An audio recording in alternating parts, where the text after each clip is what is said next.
नमस्कार, स्वागत है आपका मार्केट का पंचनामा में। और श्रेया और मैं आपके साथ सोशल मीडिया प्लेटफॉर्म पर यूट्यूब, फेसबुक, इंस्टाग्राम, ट्विटर सभी प्लेटफॉर्म्स पर आज लाइव और बात करेंगे मार्केट की, स्टॉक्स की, सेक्टर्स की। आपके सवालों के जवाब देंगे। अगर आपकी ट्रेड कहीं फंस गई है तो उस पर बात करेंगे। और आज वैसे भी मार्केट के लिए थोड़ा सा ख़राब दिन था। आज वीकली एक्सपायरी का दिन निफ्टी पर, और काफ़ी प्रेशर था आज मार्केट के ऊपर, खासतौर से निफ्टी के ऊपर। करीब करीब 100 पॉइंट नीचे था निफ्टी। मिड कैप मार्केट में आज काफ़ी प्रेशर था। मिड कैप मार्केट आधा % नीचे था। स्मॉल कैप इंडेक्स 1% नीचे था। एडवांस डिक्लाइन आज काफ़ी ख़राब था। तो आई एम श्योर आपके काफ़ी सवाल होंगे और श्रेया और मैं कोशिश करेंगे उन सवालों के जवाब देने के। Shreya, good afternoon. Good afternoon sir. बिल्कुल सवालों का जो भी तांता लग मैंने गया। एकदम लाइन लगी हुई है सवालों की, सारी चीज़ें एड्रेस करेंगे। आपने मार्केट अच्छी तरीके से सम अप कर ही दिया है। सेक्टर स्पेसिफिक में थोड़ा नज़र डाल लेती हूँ। हालांकि आज सारे ही सेक्टर्स, बस 2 सेक्टर्स को छोड़ के सभी सेक्टर्स लाल निशान पर क्लोज हुए हैं। आज आईटी क्लियरली आउट परफॉर्म किया है इसने, लगभग 1% तक चढ़ गया था, लेकिन क्लोजिंग 70.77% दिखा रहा है।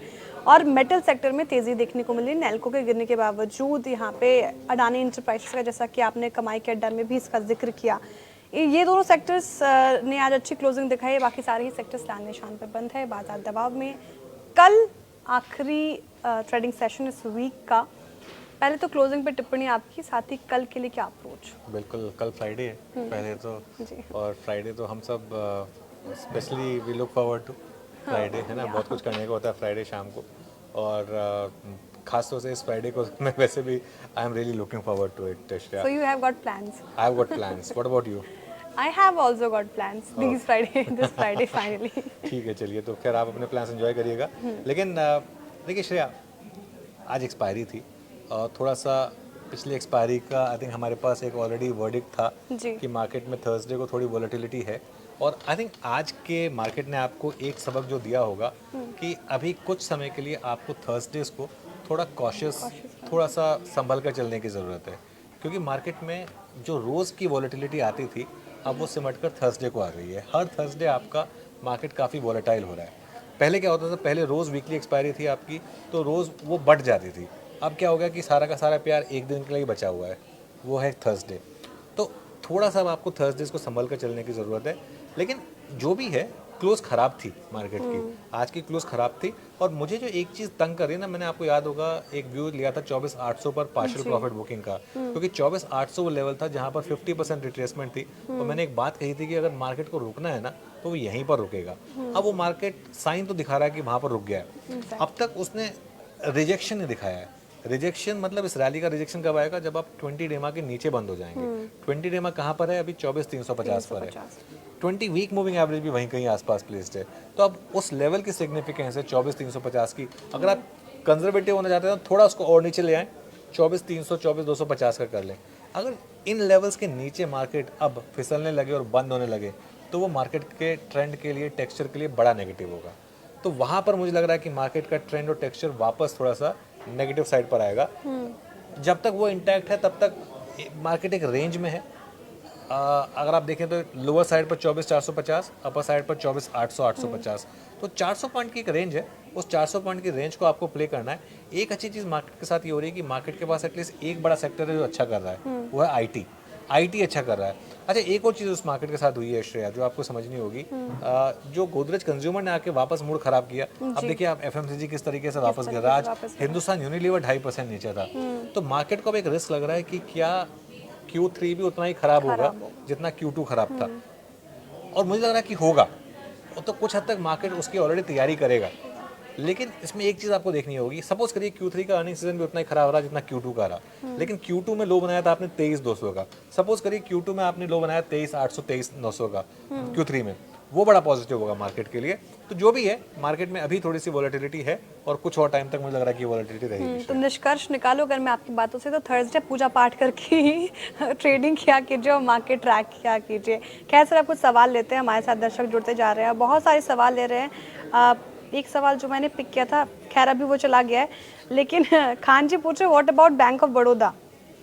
देखिए खान जी, बैंक ऑफ बड़ौदा पे तो मैं काफ़ी पॉजिटिव हूँ और काफ़ी इमोशनली भी पॉजिटिव रहता हूँ मैं बैंक ऑफ बड़ौदा पर, क्योंकि मेरे पापा का बैंक था, है रादर। लेकिन बैंक ऑफ बड़ौदा की परफॉर्मेंस अच्छी रही है और ये स्टॉक वैल्यूएशन वाइज भी कोई बहुत ज़्यादा एक्सपेंसिव नहीं है। तो मतलब मुझे ऐसा लगता है कि इसमें आप बहुत ज़्यादा गलत नहीं जाएंगे। यहाँ पैसा लूज़ होने का रिस्क बहुत कम है और एसेट क्वालिटी हो चाहे डिपॉजिट ग्रोथ हो काफ़ी अच्छी रही है। प्लस अब तो एक CRR कट का भी फ़ायदा PSU बैंकों को मिलेगा, इनकी P&L में उसका एक इम्पैक्ट आना शुरू होगा। तो इसके लिए PSU बैंकों पर जो अच्छी क्वालिटी के PSU बैंक्स हैं उस पर मैं काफ़ी बुलिश हूँ, काफ़ी पॉजिटिव हूँ और उसमें बैंक ऑफ बड़ौदा क्लियरली शामिल है। नंबर 1 इसमें अभी भी स्टेट बैंक ऑफ इंडिया ही होगा, इंडिया ही होगा। सबसे जो बड़ा बैंक है वही अभी भी नंबर 1 चॉइस रहेगी। लेकिन अगर नंबर 2 की चॉइस आप मुझे पूछेंगे तो वो बैंक ऑफ बड़ौदा होगा श्रेया। इस वजह से can I enter in RBL at CMP, Mukesh Mishra ji पूछे। देखिए मुकेश जी, खतरों के खिलाड़ी अगर आप हैं तो बिल्कुल करिए। बस ये जो रिसेंट लो है 147 150 का, उसका एक स्टॉप लॉस रखिए। कुछ ट्रैक्शन दिखा रहा है स्टॉक, लेकिन क्योंकि बैन में रहता है ये स्टॉक ज़्यादातर टाइम, तो काफ़ी वॉलेटिलिटी आ जाती है उसकी वजह से, तो बैन में है, इस चीज़ का ध्यान रखिएगा। आपने हेल की कॉल रखी है 4700 की, सब डाले जी। देखिए हेल जैसे स्टॉक को कॉल में लेकर आप बहुत ज़्यादा पैसा शायद ना बना पाएँ। बेटर इसमें ये रहेगा कि आप या तो डिलीवरी ले लें या फ्यूचर में इन ट्रेड्स को लिया करें, भले ही आपको एक स्टॉप लॉस लगाना पड़े। लेकिन इनमें होगा क्या ना, आप कॉल ले लेंगे और बाई चांस वो नहीं चला अगर, तो फिर एक लॉस का रिस्क रहेगा। वैसे अच्छा स्टॉक है और आपके प्राइस के काफ़ी करीब भी है, तो उसको 3-4 दिन दे लें आप और देखें कि वो आपके फेवर में आ रहा है या नहीं आ रहा है। बिल्कुल, रडार पे रखे इसको। फिर अब पूरमन जी अभी से क्रिसमस और न्यू ईयर की छुट्टी पे जा रहे हैं। वो कह रहे हैं Anuj sir and the entire CNBC team happy new year and Christmas, I will be travelling so will meet next year again, see you soon. Purnam ji, मतलब जनवरी 1 को अगर हम मार्केट का पंचनामा कर रहे हैं, इनफैक्ट 2 जनवरी, तो आपका कमेंट मुझे दिखना चाहिए कि आप एक नेक्स्ट ईयर आइए। हम तो फर्स्ट को भी करेंगे, हम तो फर्स्ट को भी करेंगे। हाँ जी बिल्कुल। गोविंदन जी का अच्छा सवाल है, any views on Manappuram strong recovery. बिल्कुल गोविंदा जी, मैंने इनफैक्ट ये व्यू लिया था 140-50 पे जब गिरा था कि इस लेवल पर आप गलत नहीं जा सकते, क्योंकि चाहे जितने भी नेगेटिव्स हों, एक प्राइस पर आके स्टॉक अट्रैक्टिव हो ही जाता है और आगे जाते हुए मनापुरम जो है वो एक टेक ओवर कैंडिडेट भी बनेगा। तो इस वजह से मैं उस लेवल पर हर चीज़ एक प्राइस पर आकर अच्छी हो जाती है, तो इसके लिए मैं काफ़ी पॉजिटिव था। और मेरा ये मानना है कि मनापुरम में अब जगह है एक बार के लिए 200-250 तक जाने की। ध्यान रखिएगा इनके ऊपर RBI की काफ़ी गाज गिरी थी, तो उसका एक काफ़ी इम्पैक्ट आएगा। लेकिन ये एक मेरा व्यू रहेगा यहाँ पर। प्रोटीन eGov पर सवाल आ रहे हैं काफ़ी। देखिए प्रोटीन eGov पर मैं बहुत ज़्यादा नहीं बोलूँगा क्योंकि ये स्टॉक मेरे पोर्टफोलियो में है, तो इसके लिए मैं इस पर बहुत ज़्यादा कमेंट्री देना नहीं चाहूँगा। ठीक है। वैसे अब मतलब लग रहा है अब बजट पास आ ही गया, 1 महीने से भी 1 महीने के करीब बजट आ जाएगा। अब 1 महीने से थोड़ा ज़्यादा वक्त है, क्योंकि रेलवे स्टॉक्स पे काफ़ी ज़्यादा सवाल आ रहे हैं। ध्रुवीन जी पूछ रहे हैं, high sir I have IRFC 208 shares at 150, क्या लग रहा है? IRFC हमने कल भी डिस्कस किया था। देखिए IRFC ध्यान रखिए, बहुत महंगा हो चुका है ये स्टॉक। आपको पता है ये एक होटल के कमरे से चलती है कंपनी और कुल मिला के इसके 7-8 एम्प्लॉयज़ हैं मेरे ख्याल से, और इसकी मार्केट कैप कहाँ की कहाँ पहुँच गई है। जब ये हमने पहली बार कवर किया था CNBC आवाज़ पर, तब इसका रेट 27 रुपये हुआ करता था। 27 रुपये से ये स्टॉक चलना शुरू हुआ था और आज इस लेवल पर आकर खड़ा हुआ है। ठीक है, तो ये सब अब मोमेंटम प्लेज हैं। अगर आप इनको एज मोमेंटम प्ले देख रहे हैं तो अलग बात है, लेकिन अगर आप as fresh entry in portfolio देख रहे हैं तो मुझे लग रहा है कि थोड़ा सा आपको केयरफुल तो रहने की कुछ जरूरत है। ऐसे स्टॉक्स आपको रेलवे सेक्टर में जो अच्छे लगते हैं जिस पे बेट लगानी चाहिए अभी फिलहाल बजट को ध्यान में रखते हुए? देखिए बजट को ध्यान में रखते हुए अगर आपको बेट लगानी है तो आप उन स्टॉक्स पर ध्यान लगाएं जो वैगन बनाते हैं, जो कवच सिस्टम बनाते हैं, जो रेलवे सिक्योरिटी पे काम कर रहे हैं। मेरे ख्याल से वो स्टॉक्स पर फोकस ज़्यादा रहेगा। वहाँ पर मुझे लग रहा है कि आपको ज़्यादा अच्छे मूव्स देखने को मिलेंगे। तो जुपिटर वैगन, तीतागर वैगन, ऑब्वियसली अपने फाइनेंशियल एडवाइजर से पूछ कर, क्योंकि ये सारे के सारे स्टॉक्स में हो सकता है उतना पैसा ना बने, लेकिन सिलेक्टिव होना पड़ेगा आपको। इन तरीके के स्टॉक्स में मुझे लग रहा है कि ज़्यादा पैसा बनेगा, स्पेशली बजट का आवंटन जो है वो ज़्यादा इन चीज़ों पर होगा। रेलवे कवच पर, कवच की बहुत ज़रूरत है हमको, है ना, और वैगन्स की काफ़ी ज़रूरत है, तो उन पर काफ़ी फोकस होगा हमारा। कोई और सवाल सर आपने पिक किया है? PSUs, Anoop ji, thank you PSU so much. आपने जो मेरे लिए इतनी अच्छी बात कही कि आप फैन रहे हैं मेरे, thank you so much. Indus tower 355 की कॉल नहीं चेतना जी। देखिए अच्छे न्यूज़ पर भी अगर स्टॉक ना चले तो, वैसे भी अगर आपने 355 की कॉल ली है और आई एम अज्यूमिंग कि आपने पहले से ली होगी, अब तो 343 पर आ गया स्टॉक। देखिए कॉल वगैरह कभी भी लेना, स्टॉप लॉस लगाएं, या फिर ये मान के चलें कि ज़ीरो हो गया तो मेरे को दुख नहीं होगा। इन बिटवीन नहीं रह सकते आप यहाँ पर, ठीक है, तो इस चीज़ का आपको ध्यान रखना होगा। वैसे मैं पोर्टफोलियो के हिसाब से काफ़ी पॉजिटिव है इंडस टावर। मुझे लग रहा है कि ये पोर्टफोलियो के हिसाब से पॉजिटिव स्टॉक है। मुझे लग रहा है यहाँ से अगर आप इसको 2 साल का व्यू देंगे तो डबल भी हो सकता है ये स्टॉक। लेकिन F&O में पैसा बनेगा या नहीं बनेगा, ये थोड़ा सा मुश्किल है। मेरा सारा कैपिटल एक स्टॉक में लगा है KPIT टेक में। देखिए 1680 की एवरेज प्राइस है, क्या बना रहा हूँ, 8% लॉस में है। कुमार विवेक जी, अगर आप 80% प्रॉफिट पे भी होते ना, अभी तो आप 8% लॉस पे हैं, आप 80% प्रॉफिट पे भी होते ना, तो भी मैं कहता ये स्ट्रैटेजी बहुत गलत है। एक टर्म होता है, अपने सारे अंडे एक बास्केट में मत रखिए। बास्केट टूट गई या खो गई तो क्या करेंगे, कैसे बनाएंगे ऑमलेट। तो कुछ अपने अंडों को अलग अलग बास्केट में रखना सीखिए, ताकि अगर एक बास्केट खो भी जाए या एक बास्केट टूट भी जाए तो कम से कम आपके पास ब्रेकफास्ट बनाने का टाइम रहे, है ना। मैं भी यही कहने वाली थी सर, स्ट्रैटेजी थोड़ी डिफरेंट हो चाहिए, डिफरेंट बास्केट्स में। बिल्कुल, देखिए एक ही स्टॉक में चाहे कोई भी स्टॉक हो, और मैं इस चीज़ को भुगत चुका हूँ। कैसे, जब मैं 2007-8 की बात बताता हूँ, जब मेरे पास ESOPs थे मेरी कंपनी के, उनकी वैल्यू बहुत ज़्यादा थी। तो मुझे बहुत लोगों ने कहा था कि इसमें से निकाल के अब कुछ म्यूचुअल फंड में पैसा डाल दो ताकि आपका पैसा डिवर्सिफाइड रहे। लेकिन मैंने नहीं किया, मैं उसी में रहा। और बाई चांस उस समय कुछ मीडिया सेक्टर में दिक्कत आई, वो स्टॉक 70% 80% गिर गया, मेरा पूरा कैपिटल वाइप आउट हो गया। उसके बाद दोबारा है ही नहीं। तो एक्सपीरियंस लीजिए। हाँ, इसके लिए तो सर कुछ इंस्टाग्राम के सवाल लेते हैं अब। हाँ, पूछिए। कैप्टन जैक जी पूछ रहे हैं कैप्टन आज, जैक। हाँ जी, आज जोमेटो का मार्केट क्यों गिरा है? देखिए कैप्टन जी, अगर आप हम CNBC आवाज़ को फॉलो करते हैं तो एक रील बनाई थी मैंने, अमेजोन इस पूरे स्पेस में एंट्री ले रहा है अपनी तेज़ एक ऐप के साथ। जैसे क्विक ई-कॉमर्स में ऑलरेडी स्विगी का इंस्टामार्ट है, जोमेटो का ब्लिंकिट है, वैसे ही अमेजोन अब तेज़ लेकर आएगा। और अमेजोन इतनी बड़ी कंपनी है, पूरा pin code, pan India pin code access है उसके पास। तो ये इतनी बड़ी कंपनी का इस मार्केट में एंट्री लेना ज़ाहिर तौर पे कंपटीशन बढ़ाता है, और जोमेटो का उस पर असर पड़ता हुआ दिखा। और आज जैसा कि हम कमाई के अड्डा में भी डिस्कस कर रहे थे सर, 300 से 285 के पास आ गया। क्या कॉल रहेगी आपके जोमेटो पे? कैप्टन जी पूछ रहे हैं। बिल्कुल, देखिए मेरा ये मानना है कि यहाँ से लेके 250 तक की हर डिक्लाइन को बाय करें। ये आपको मौका दे रहा है मार्केट। अमेजोन आके एकदम से नहीं ख़त्म कर देगा जोमेटो को। जोमेटो ने भी कोई चूड़ियाँ थोड़ा पहन रखी हैं। वो मतलब जिसे कहते हैं, उसने भी तो भाई मेहनत करके इतना मार्केट बनाया है। जोमेटो के पास भी सारे पिन है। अमेजोन के पास हिंदुस्तान का एक पिन है, और अमेजोन का एक डेटा आया था कि उन्होंने हिंदुस्तान के हर पिन को सर्व किया है। तो जोमेटो भी मेरे ख्याल से कर रहा होगा वो, ठीक है। और ये मार्केट बड़ी बनने वाली है श्रेया, इनके बिना हमारा काम नहीं चलता है। ब्लिंकिट हो गया, इंस्टामार्ट हो गया, जेप्टो हो गया, बिग बास्केट हो गया, अभी तेज़ आ जाएगा, इनके बिना हमारा काम चलेगा नहीं। तो मेरे ख्याल से बने रहें। BSE का टारगेट देखिए, BSE बहुत आगे बढ़ चुका है, मेरे सारे टारगेट से बहुत ज़्यादा आगे बढ़ चुका है। अच्छा, मैं सॉरी, मैं जो बात कही ना कि चूड़ियाँ थोड़ी पहनी हुई है, वो थोड़ा मैं गलत बोल गया, सॉरी।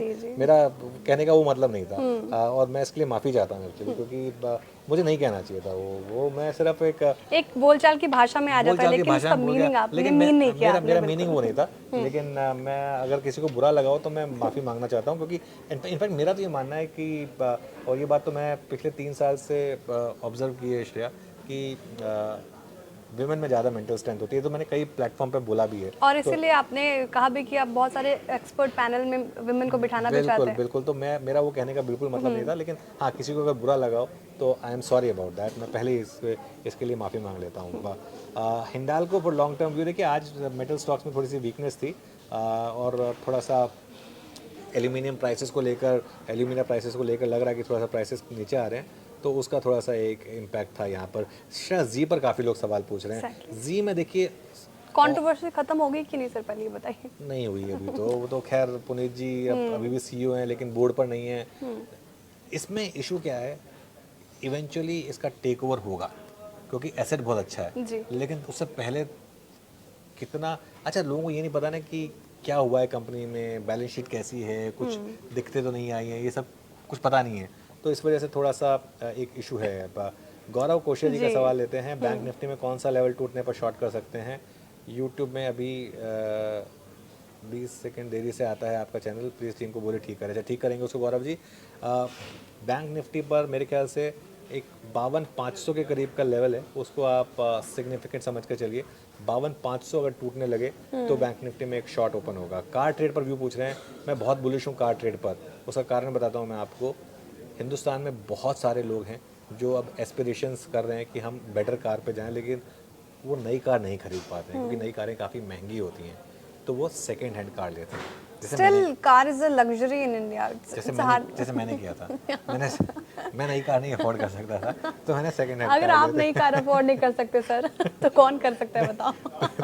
तो मैंने सेकंड हैंड कार ली थी, ठीक है ना। तो इसके लिए इस बिजनेस पर मैं काफ़ी पॉजिटिव हूँ श्रेया। बिल्कुल। एक और सवाल आ रहा है अम्ब्रीनाम जी का, वो कह रहे हैं I couldn't exit national aluminium future today, what should I expected now since it's now ban. बहुत तगड़ा डेंट पड़ा इस क्यों नहीं स्टॉक पे आज। क्यों नहीं निकल पाया आप? देखिए क्या होता है ना, क्यों नहीं निकल पाए? मार्केट ने मना तो नहीं किया था निकलने को, और बैन में से निकल तो सकते हैं आप, बैन में ऐड नहीं कर सकते, बैन में निकल सकते हैं। देखिए आज सुबह लक्ष्मण जी ने एक स्टोरी ब्रेक की थी, उससे लग रहा था कि स्टॉक में पॉजिटिविटी आएगी, लेकिन उससे हावी एक और स्टोरी आ गई उसके ऊपर कि एल्यूमिनिया प्राइसेस गिर गए, और नेल्को एल्यूमिनिया बनाता है, और एक और स्टोरी आ गई कि जेएसडब्ल्यू भी एंट्री कर रहा है स्पेस में। तो दो स्टोरी आ गई जो नेगेटिव साइड पर थी, उन्होंने उसको पहली स्टोरी को ओवर पावर कर दिया। प्राइस आपको दिखा रहा था आज सुबह सुबह कि पॉजिटिव, उस पर भी नहीं चला स्टॉक, तो निकल जाएं उसमें से बाहर। इसमें क्या दिक्कत है? लॉस बुक करना सीखें, लॉस बुक करना सीखें। अगर लॉस नहीं बुक करेंगे तो बहुत दिक्कत आएगी। 1000 लोग हमारे साथ लाइव हैं इस समय यूट्यूब पर, और I am sure Shreya track कर रही होंगी इंस्टाग्राम के नंबर्स भी। अमित जी कह रहे chill sir we got you. Jeet ji पूछ रहे श्रेया जी एनबीसीसी में क्या करें, वो मैं तो नहीं बताऊंगी, लेकिन सर जरूर बताएंगे एनबीसीसी में क्या करें। एनबीसीसी एक इंफ्रास्ट्रक्चर कंपनी है जो बेसिकली रीडेवलपमेंट करती है। दिल्ली में नरोजी नगर, सरोजनी नगर जैसी जैसी जगहों पर रीडेवलपमेंट करती है। और इसमें एक फेज़ आया था जिसमें एक बहुत बड़ी रैली आई थी, उसके बाद वापस इसमें करेक्शन भी काफ़ी बड़ी आई थी। अब ये स्टॉक ना काफ़ी वॉलेटाइल है श्रेया। मैं ना इस पे मतलब आज का ही चार्ट देख लीजिए, ये देखिए आज का चार्ट आपकी स्क्रीन पर दिखा रहा था, इतना वॉलेटाइल है ये स्टॉक। 6 महीने का चार्ट देखिए, इससे बेटर स्टॉक अवेलेबल है मार्केट में, तो क्यों जाना है यहाँ पर? मेरे ख्याल से मैं अभी के लिए इसको अवॉइड करने की सलाह दूंगा यहाँ। ठीक है, अभी फिलहाल अवॉइड कीजिए। हिंद यूनिलीवर क्यों गिरा? आज एक अच्छा सवाल आ रहा है यहाँ पर, ये जवाब दे देता हूँ मैं।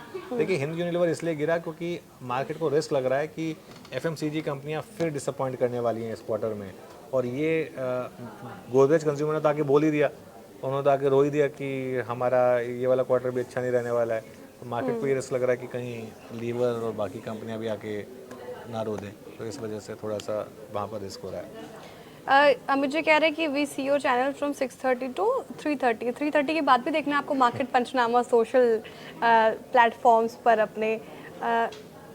ठीक है, ये एक सवाल लेते हैं अनुसरण। यही था सवाल, नहीं था? नहीं सवाल नहीं था, मैं बता रही थी आपको मार्केट का पंचनामा भी देखना है, मतलब डेली याद दिलाती हूँ अपने व्यूअर्स को। एक सवाल है राजीव पांडे जी, ये पूछ रहे हैं इंस्टाग्राम पे, अनुसरण Shreya ma'am good evening. Okay, Anuj sir, your confidence give boost to my investment strategy, he's saying, and kindly give your view on MCX. I'm holding 25 shares at the price of 2,240. Wow 2200 से आपने लिया हुआ है और आज 8000 के करीब आ गया है, मतलब 7000 के करीब आ गया है, तो 5000 रुपये के करीब का आपको प्रॉफिट हो रहा है। 20 ही शेयर लिए इन्होंने सिर्फ ना, तो थोड़े शेयर अगली बार ज़्यादा लीजिए, बढ़ाइएगा। हाँ, लेकिन 1 लाख का प्रॉफिट हो रहा है आपको, बने रहिए, कोई दिक्कत नहीं है।